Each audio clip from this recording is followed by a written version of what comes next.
about video chats. Right, okay. Oh, so I've got video chats here. What I mean is FaceTime, but I think you put 2 in 1 here. Because I got FaceTime in Season 6, Episode 19, Lisa's Wedding. Going back to Lisa's Wedding, the episode offhandedly features one of the more vital components of the 2010s, video chat. The style of communication throughout the episode is visual via a screen, not by phone. In a world that runs on Skype, Google Hangout and FaceTime, this is one prediction the writers had to see to believe. So this is, I'm taking that as a paste off someone else's website, and I'm not giving them credit for it because they're fucking stupid. But this is the... Oh, we love our viewers. We love our viewers, but yeah. This is the prediction that the Simpsons predicted FaceTime. So this is... 1995, wasn't it? Yeah. And it didn't come along until 2010. Well, I'm gonna get factual. I'm gonna be a bit generous with this. So I don't care if FaceTime came first on Apple or Facebook Messenger calls or WhatsApp video calls. Don't matter which one came first. Not really too fussed on that. Just video. Just video to video conferencing like I'm on Messenger and WhatsApp today. I don't care who did it first or what came first. Just as a general thing, Simpsons predicted it. Did they? Because someone's going to need to have a chat with AT&T. Go on. Because the first true video conferencing system, whereby anyone could subscribe to the service and have the technology in their home or office, so video telephony, was invented in 1970 by AT&T. They sold it. Ah. So someone needs to tell AT&T that they fucking didn't do that. Simpsons are claiming their patent. Yeah. So, you know, it's... I really don't know what else to say.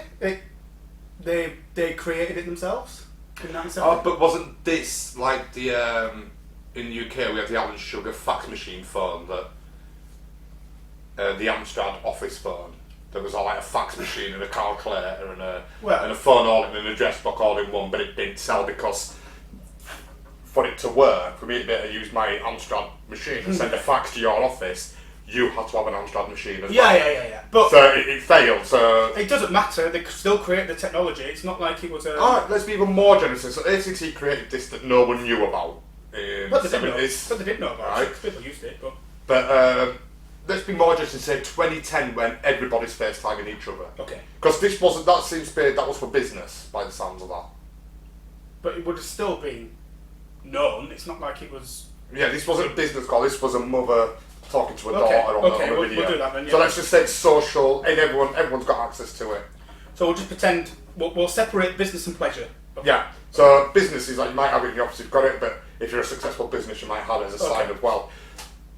We're fucking stretching this out now, but that's... But Simpsons display it as a daughter video calling a mum, so the kind of, everybody's got it. It's a regular, everyday thing. And she's not shocked or surprised by it. I mean, there's one bit with Marge crossing her fingers. I can see you, Mum. No video. Which kind of says it might be new, but yeah, everyone's got it. But it's not a new thing. So the greetings and salutations at the beginning of this episode. Every time you got this a couple of weeks ago, you realised what it was, and I've been saying greetings and salutations for like 10 years. And you're the first person to get the reference. I was kind of like, part of me was like, yes, someone got it, and another part of me was like, fuck, someone got it. I finally watched, I hadn't watched it for a long time, and I watched Demolition Man. I was like, hold on a second. I recognise that greeting from somewhere else, but who is that? Yes, Stoffel presents it. I'm sure I've seen this before. Yeah, I watched Demolition Man countless times. It's one of my favourite films of all time. But it went about 10 years ago when I started doing on-camera interviews and, well, not on-camera, but radio interviews and presenting. I just watched Demolition Man and went, I love that. That's a pretty good intro, easily recognisable by, and... I'll steal that.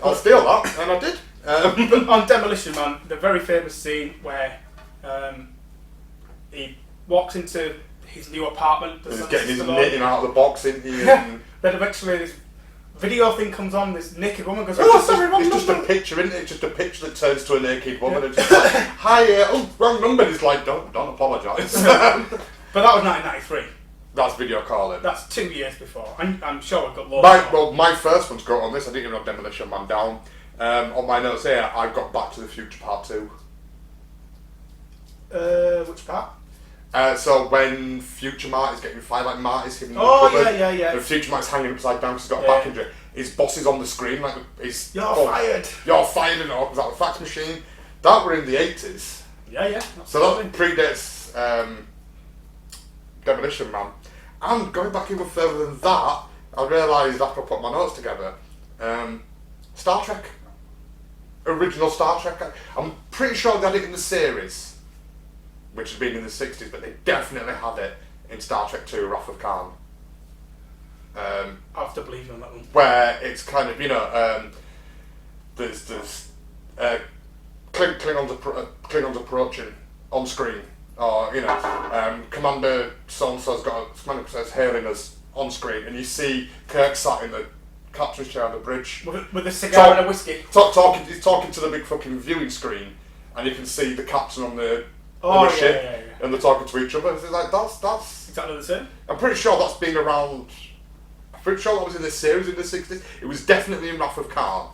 So I remember Khan and Kirk talking to each other over the screen. So that's in the 60s. Thunderbirds did it as well. Yeah. Because we used to come up on Thunderbirds, we used to talk to each other, and so it means nothing to me. This isn't a prediction. This is a sci-fi trope. Exactly. So we debunked the other two as well-written gags. This is just an overused sci-fi trope. Like nearly every sci-fi show has it. Of course. It's, for me, like, this is just, I don't really think we need to talk about this anymore. This is done, it's very, very simple. They've used it, as you said, a sci-fi trope, but it's been done countless times before. Yeah. So what about then the same episode where they predict smartwatches? Sorry. I think I still think in my throat. Well, James Bond had one in Octopussy to start with. But, they had the smartwatches in this episode where they're looking at just like wearable tech. And it was like, oh, well, in the same episode, Lisa's wedding, they predicted, the use of smartwatch. But, we've seen... So firstly, we'll do it the other way around. We'll go down pop culture first. So James Bond had it in Octopussy. He was definitely wearing wearable tech. He was... and there's going to be loads and loads more. The first two that come to my mind are Saturday morning kids cartoons, Inspector Gadget and Mask. I love Inspector Gadget. Inspector Gadget's amazing and one of the best theme tunes of all time. But he had the little watch with a speaker on it. And, didn't it have a little satellite pop out? And the radar dish pop out or something, didn't it? And stuff. Mask had it where Mask was sort of like... not the Jim Carrey mask. Not the Jim Carrey mask. Fuck off. The proper mask. Cartoon mask. It's amazing. There's hopefully... Please, Hasbro have been teasing a Mask film for the last 8 years, and I really want to see that. It was supposed to. They were going to bring it out. They were going to tie into Transformers, but Bumblebee failed the cinemas. So they're going to rebring Transformers with Bumblebee and the they did Mask. well. And it did. Bumblebee was actually a good film compared to the rest of the Just not a good Transformers. seller. But yeah, they're going to bring Mask. So I'm really hoping we still get Mask. But this were, if you remember, there were a secret agency who based in Boulder Hill, which was a petrol station that transformed into a military base with guns on it. Right. And all their cars would have a Jeep, and the front would pop up and a jet ski would come out, or a motorbike, and the back would come up and it'd be a helicopter. It was basically like every cartoon in the 80s that we love was made to sell toys.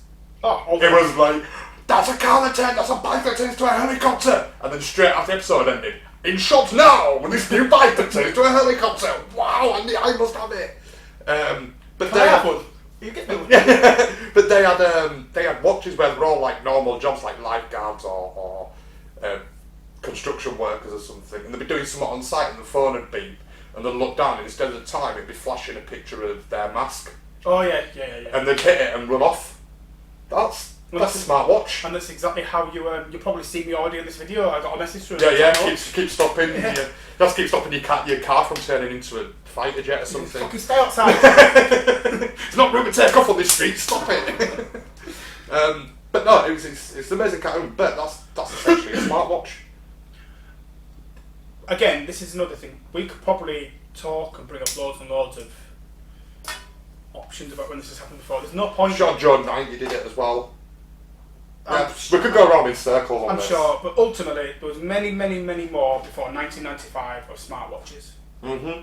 So again, same as FaceTime / video conferencing, calling, and all that scenario. Smartwatches in the same episode.